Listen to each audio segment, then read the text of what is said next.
I don't know if the Western Church is collapsing or if the Western Church is refining. Again, it's probably my very low church background, but when I think church, I think Christians. I'm not sure that the number of truly converted, God-fearing Christians in this country is all that different today compared to what it might have been 10 years ago, 15 years ago. I think that there's a lot of wood, hay and stubble that's being burnt off. There's a lot of people who don't have the convictions that are walking away because there is absolutely no cultural capital left, no social capital, no reputational benefit whatsoever involved in being a Christian. It's all gone. Now that is a big change in recent, not so distant decades. It's a huge shift. And there was an enormous edifice of cultural Christianity in this country.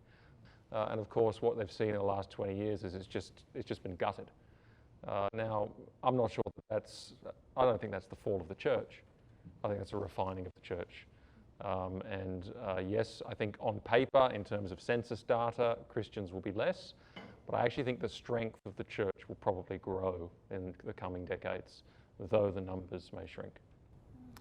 I certainly don't think there's a rise of progressive Christianity. No, that's right. That is going to obliterate the living, breathing Church of God. In fact, quite the opposite.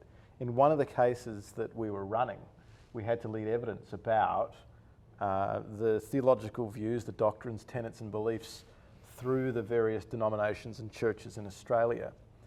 And that witness was subjected to significant hostile cross-examination about all of the evidence that they were leading about what churches believed, etc. And a lot of the information came out of these national church life surveys, a lot of the general census data.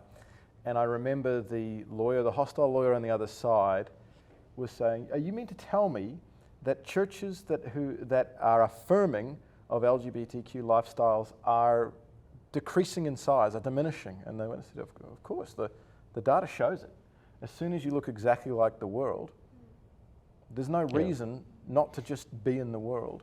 So people just leave those churches in droves, even though they have a significant media presence when the ABC or SBS is trying to interview someone. It's always the billboard priest of Gosford who has more people through his gift shop in the week than he has in the pew on Sunday. Yep.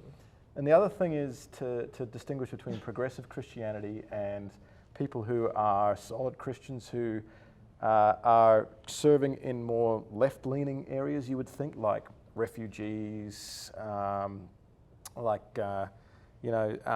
lot of the social issues, Aboriginal communities, soup kitchens, etc. That's not really progressive Christianity.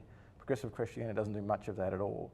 And we've got to make sure that we have a church which involves both those who are engaged in the culture on the controversial issues, but also those who are engaged in those social issues as well, that we're all part of that same living, breathing church. Sometimes the focus here is on one aspect of the church's mission, and it's not to diminish those other aspects that are really important as well.